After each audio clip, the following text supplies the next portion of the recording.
Get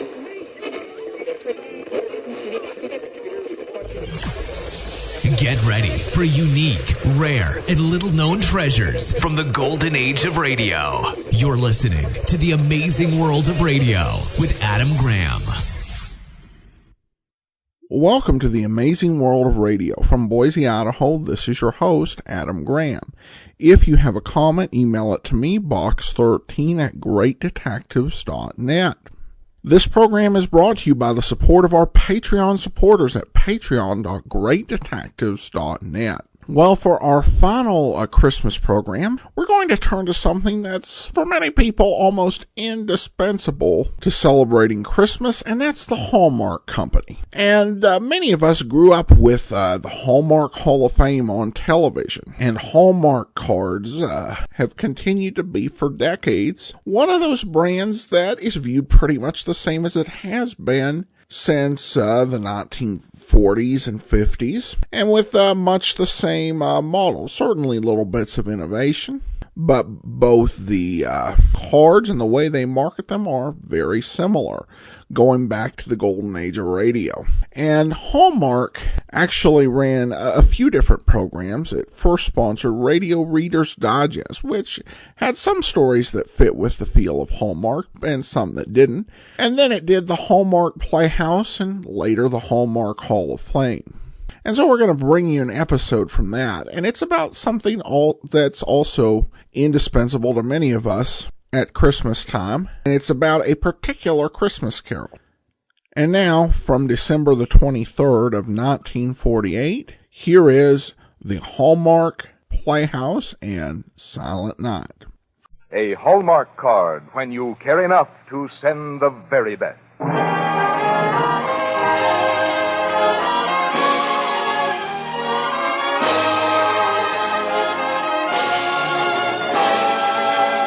Tonight, from Hollywood, the makers of Hallmark greeting cards bring you Mr. James Hilton in Herta Pauley's The Story of Silent Night on the Hallmark Playhouse. Each week, Hallmark brings you outstanding stories chosen by one of the world's best-known authors, Mr. James Hilton.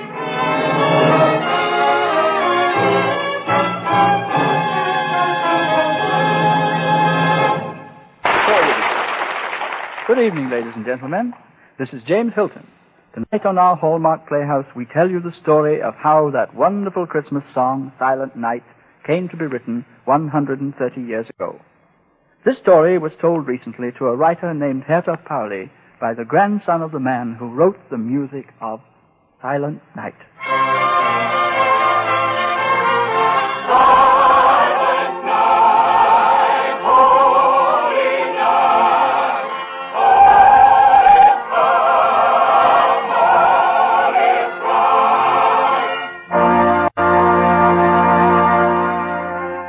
Christmas, the year of our Lord 1948. 1,948 years from the miracle of Bethlehem. Christmas, the birth date of the Prince of Peace. The birth date of hope and faith. The birth date of a miracle.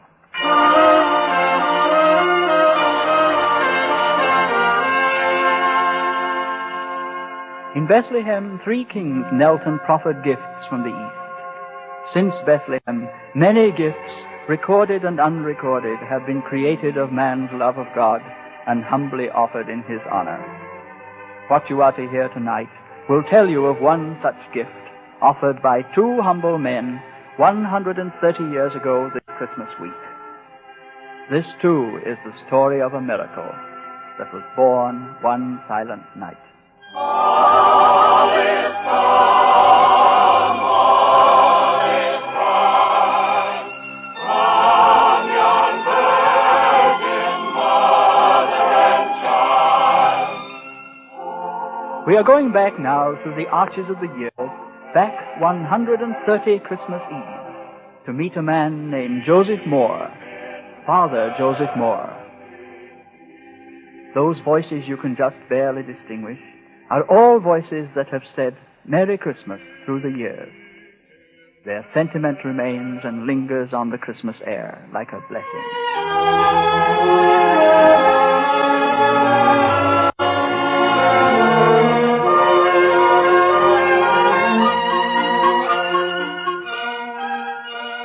now we are in the Austrian Alps, in a small village. The year is 1818. In the center of the town, near a swift-flowing stream, stands a whitewashed church with a tall, red-topped steeple.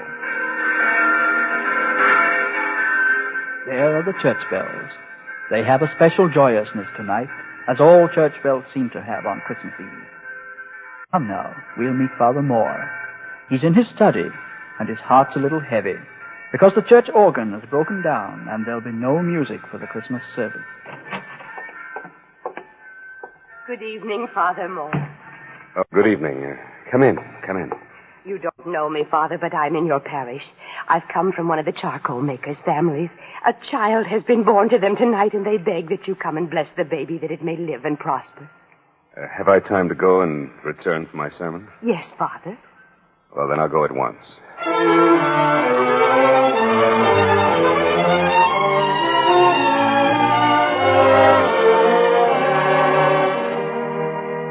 And so it was that on Christmas Eve of the year 1818, Father Joseph Moore followed a woman up the rocky foothills of the Alps to a simple hut and blessed a baby on Christmas Eve.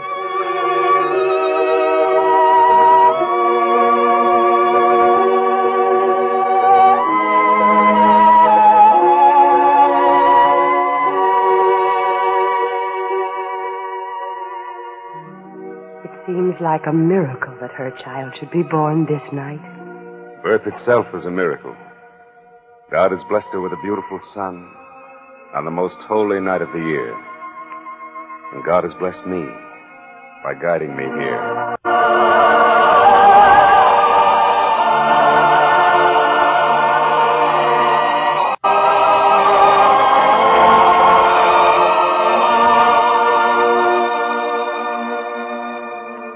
Father Moore walked down the snowy mountain, transfixed, transfigured. He thought of the baby and of the sacred night, and words began to stir and form themselves within him. Holy night, silent night, holy night. All is calm, all is bright.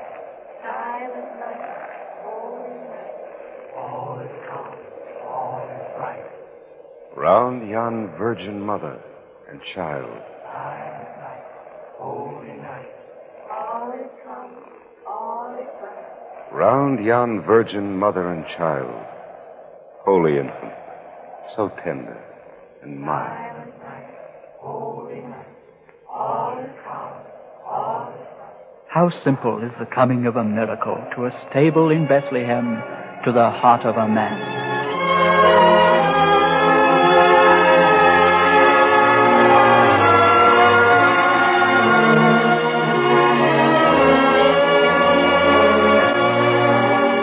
After Father Moore had solemnized the Mass, he sat all night in his study, writing down the words that filled his heart. And when dawn came, he took the poem he had written to Franz Gruber. Father, this is a fine poem. I rather heard it as a song, Franz. I thought you might set it to music. Thank you, Father. I should like to try. And so the words that Father Moore had heard on Christmas Eve became music to Franz Gruber on Christmas Day. And before nightfall, he came to Father Moore's house. I've written the music, Father. I wrote it for guitar and voice rather than the organ. After all, we have no way of knowing when the organ can be used. Please, sing it. Let me hear it. Silent night, holy night, all is calm, all is bright, round yon virgin mother and child, holy infant so tender and mild, sleep in heavenly peace, sleep in heavenly peace.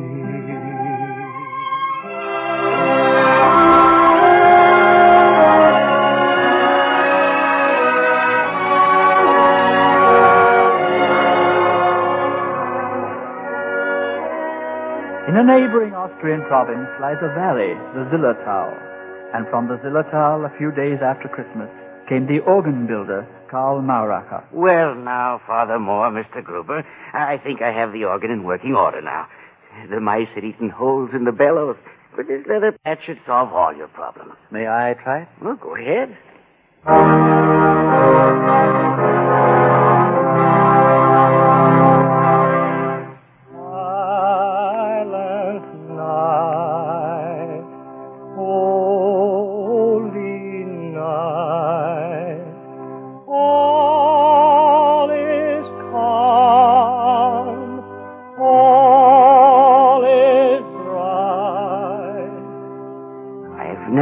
That song before, Father? Franz and I wrote it at Christmas.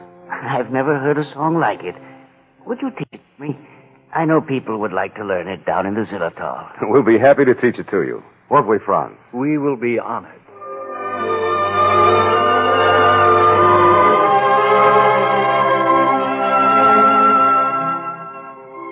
And so the hymn that was born on Christmas night started its journey out into the wide world. Karl Mauracher took the song down into the Zillertal. Silent Night was on its way from a small church high in the Alps to the cathedrals of the earth.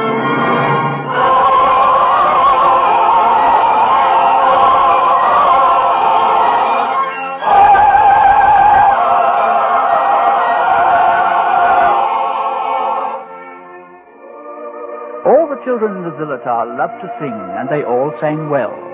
But of them all, the ones with the most beautiful voices were the 4 Strasser children, Caroline, Joseph, Andreas, and Amalie. And the organ builder worked painstakingly to teach them the song. On Christmas Eve, they stood in the doorway and sang it as a Christmas gift for their parents.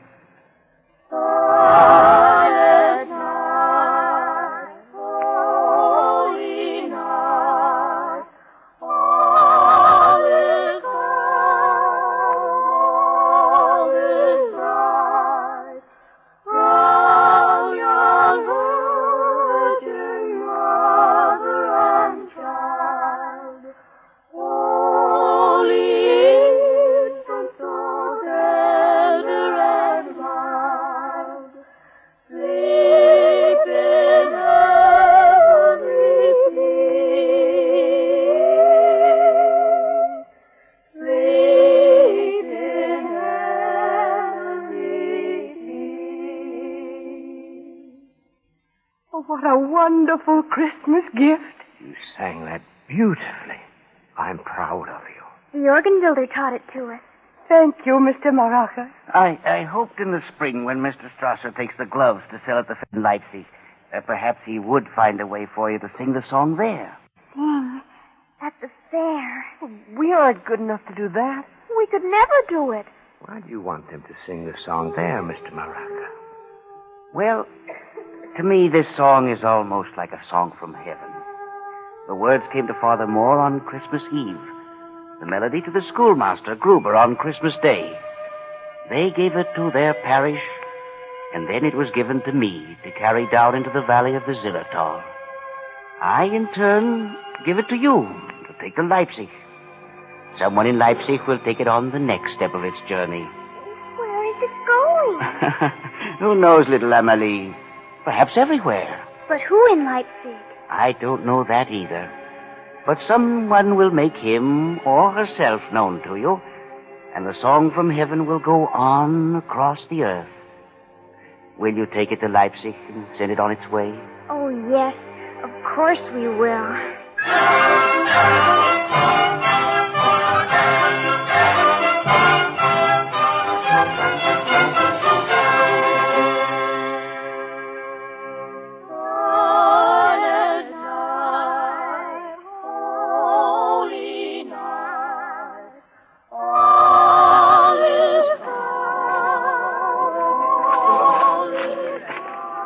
Who are you children? They are my children, sir. I'm Strasser from the Zillertal. This is my glove stand. We're here at the fair to sell chamois gloves. Your children have beautiful voices, Mr. Strasser. Yes. They sing every afternoon, and the people stop to listen to them just as you saw today. And do they also buy the gloves? Yes, I think it helps business. In any case, it does not harm it. It was their song that caught my attention. The song, sir? Yes, I have never heard it before. My name is Polenz.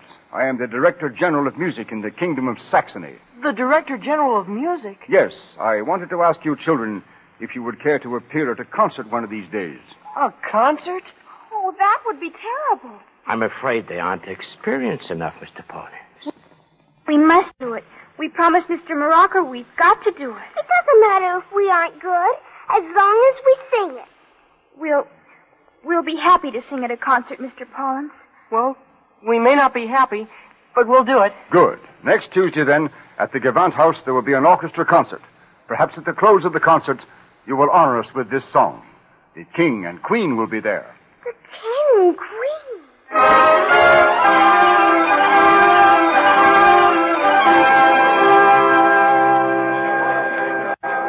Your Majesty. Your Highness, we are honored. Honored. Well, children, don't look at the floor. Look at us.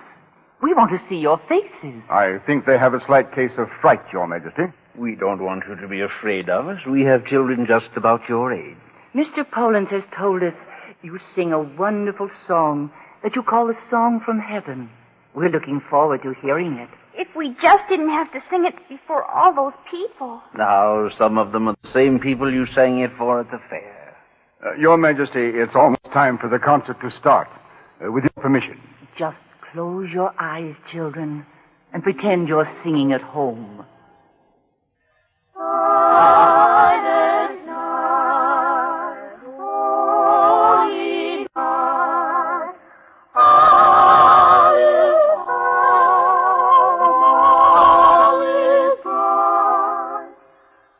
And the king and queen smiled and listened, and listening with them was the director of the Berlin Cathedral Choir. It was he who heard the song in Leipzig and took it on the next step of its journey to Berlin and the court of the emperor.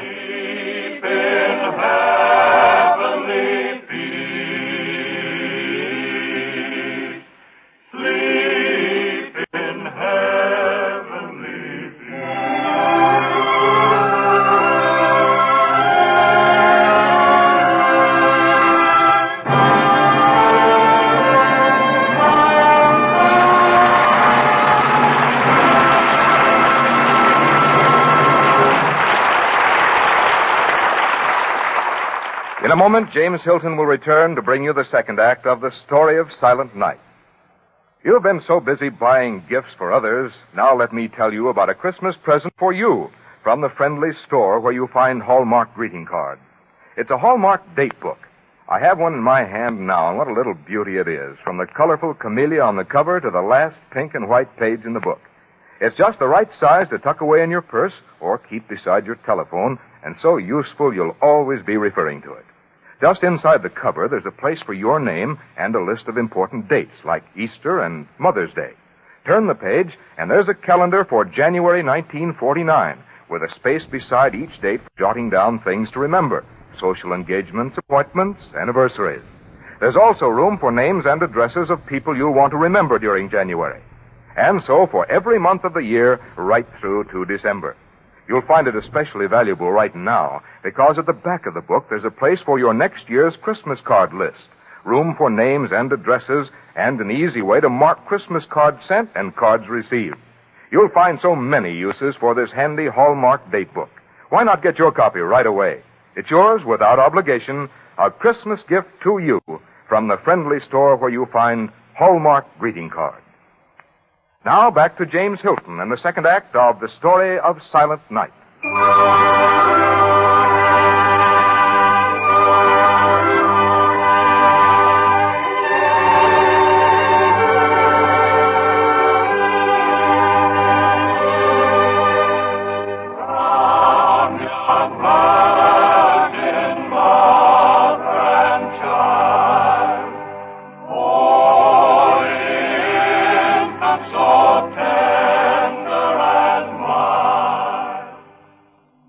Those voices are the men of the Berlin Cathedral Choir singing for the Emperor on Christmas Day. There's the Emperor in the royal pew singing with them. No, he stopped singing. Look at his face. He's glaring at that hymn book. What do you mean you don't know who wrote that song? Are you my concertmaster or are you not my concertmaster? Well, I am your concertmaster at the moment, sire. Well, look at the hymn book. Just look at this page. What does it say? Silent Night. And what else does it say? Author and composer unknown. I want to know who wrote that hymn. Concertmaster, you've spoiled my whole Christmas, the trees, the gifts, even the dinner. If a thing is unknown, I wish it made known. I want order in my hymn book. I want it as soon as possible. You'll start out today in search of the name of the composer of Silent Night. Yes, sire.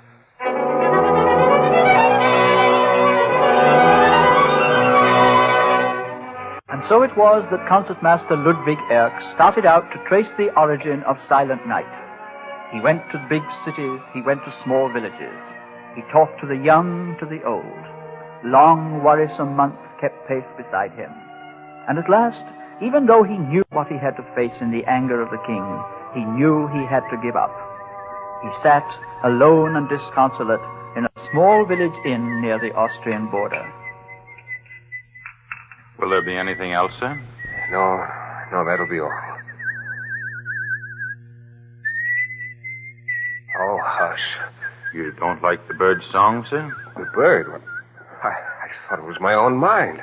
But that's the song I've been hunting for. Who taught it to him? I don't know, sir. A traveler sold him to us. The man said he had bought the bird in Salzburg in St. Peter's Abbey. Salzburg? Well, then, I shall go to Salzburg.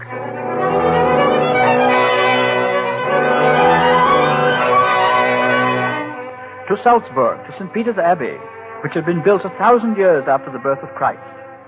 Concertmaster Erck walked through a dark pillared archway into a vaulted room and stood where Father Joseph Moore had stood so many times in the years gone by. Silent Night? No, I have no recollection of it. How did you happen to come to us, sir? I heard a bullfinch sing the tune, Father. The innkeeper told me the bird came from this abbey. No, we don't allow any of our students to train songbirds here. We consider it a cruel practice to deprive God's creatures of their freedom. I see. Well, perhaps it was a mistake. Come, it's late. Have some dinner with us and then spend the night.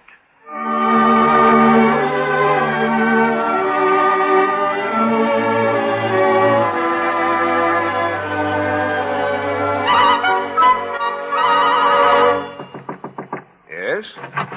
Ow, you're hurting my ear. Well, what is this? I'm Ambrosius Pensteiner, the choir inspector here at the Abbey. And this is young Felix Gruber. Oh, my ear. I'm going to tell my father on you. I was told about your inquiries concerning the bullfinch. This young rascal trained him. You trained him? It didn't hurt the bird. Where did you learn that song that you taught him? The song? You heard the gentleman, the song. My father wrote it. Your father? Yes, sir. Where is your father? In the village of Helene. Helene? Mr. Pensteiner, do you think you could arrange for this boy to have a day or two off so I could go with him to Helene? Well, you'll have to talk to the abbot, but I'm sure it can be arranged.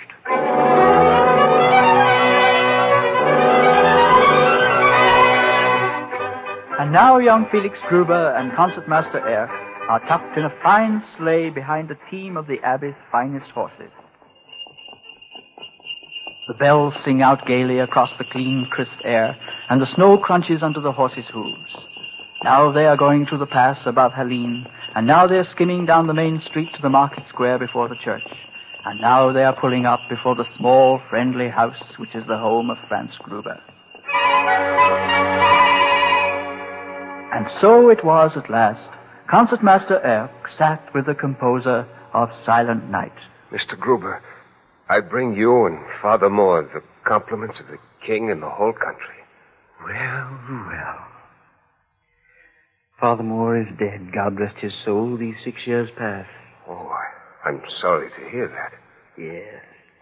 Yes, he was a fine man. Do you have all 6 stanzas to the song? No, we have only 4. Felix, hand me the guitar, please. Here, Father. Silent night, holy night, falling forth all the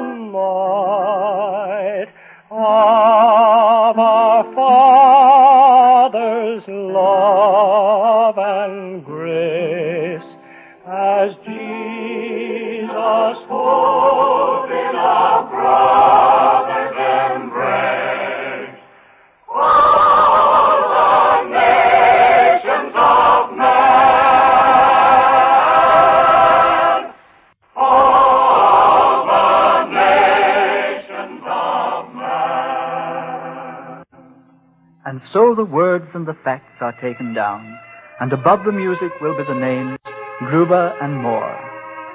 Concertmaster Erck walks out to the snow after dinner, and as he walks, he looks up at the snow-covered Alps that Father Moore loved.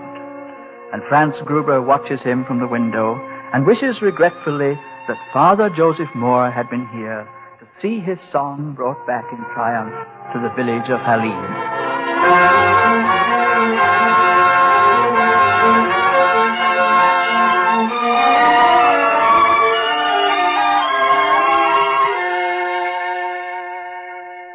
So you have journeyed back 130 Christmas Eves to meet a man named Father Joseph Moore, and the schoolteacher, Franz Gruber, and Karl Mauracher, the organ builder, and the Strassers, and all the rest who had a part in carrying the song from a village high in the Alps down into the world.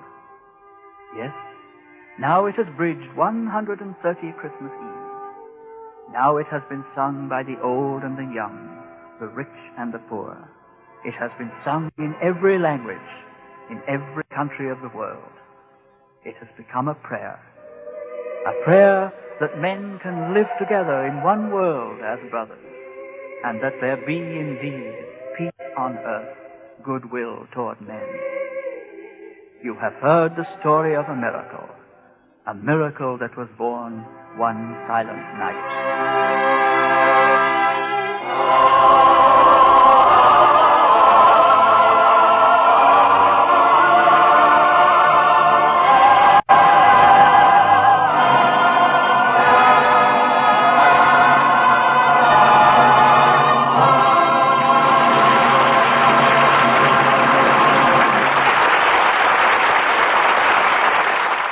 Before James Hilton returns to tell you about our story for next week, I'd like to tell you about Hallmark New Year's cards.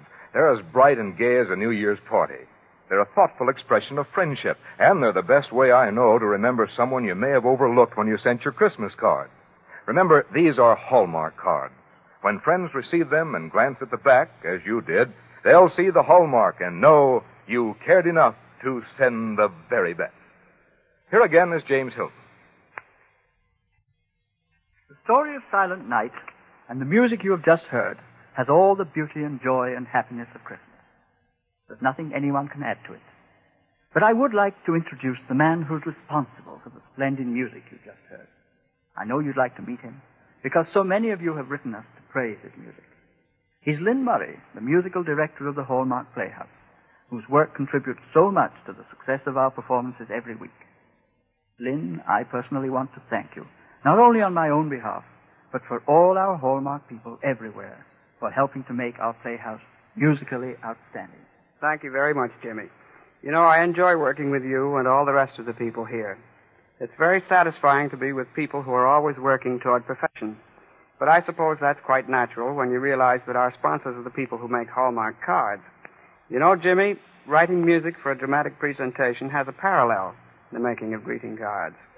In our work, we try to compose the exact music to fit the story that is being told, to underline every mood, character, and change of scene.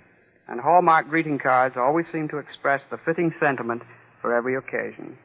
And by the way, I want to ask our audience to be sure to listen next week when we will dramatize your own book, Lost Horizon, with one of Hollywood's finest actors, Herbert Marshall. And the following week, it'll be our pleasure to present Louis Bromfield's MacLeod's Folly, starring Robert Young. And now, for all of us here in the Playhouse, for our director-producer, Dee Engelbach, for Jean Holloway, who dramatized tonight's story, for the Hallmark dealers whom you see in your own cities, for everyone who is proudly a member of the Hallmark family, we wish you, our friends, a very, very Merry Christmas. Until next Thursday, then, this is James Hilton saying good night. Look for Hallmark cards that are sold only in stores that have been carefully selected to give you expert and friendly service. Remember Hallmark cards when you care enough to spend the very best. This is Frank Goss saying good night to you all until next week at the same time when James Hilton returns to present Herbert Marshall in Lost Horizon, and the following week MacLeod's Folly starring Robert Young.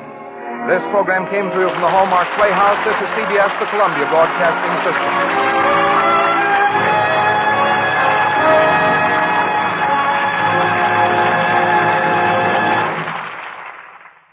Given that my primary hosting duty is on the Great Detectives of Old Time Radio, it was interesting to hear a program that featured two great detective actors in Gerald Moore and Jeff Chandler, Philip Marlowe and Michael Shane from The New Adventures of Michael Shane. I guess that Berlin music director learned a lesson about playing unattributed music. Of course, that's not the only unattributed song out there that's in the hymnal. In fact, there are several I've seen. Thankfully, no kegs, so we can't make the person go and search the world to find out who actually wrote it. It's a very interesting story and an unexpected origin for a great Christmas carol. Because it's hard for me to imagine either the world or Christmas without this song. And it's actually only been around a little less than 200 years. It's one of those things, because if you listen to radio from the 1940s and 50s, they'll often talk about songs that they expect to last for all time, and you listen to the song and you're like, I've never heard this before. That's because it was forgotten. But Silent Night is just one of those that really has lived on and will continue to do so. All right, well, that will do it for today, and we'll conclude this year's Christmas series of The Amazing World of Radio. We'll be back next month with a special limited series of old-time radio podcast for about 5 to 6 weeks, so be sure and listen for that. In the meantime, send your comments to box13@greatdetectives.net. From Boise, Idaho, wishing you the merriest of Christmas and the happiest of New Year's, this is your host, Adam Graham, signing off.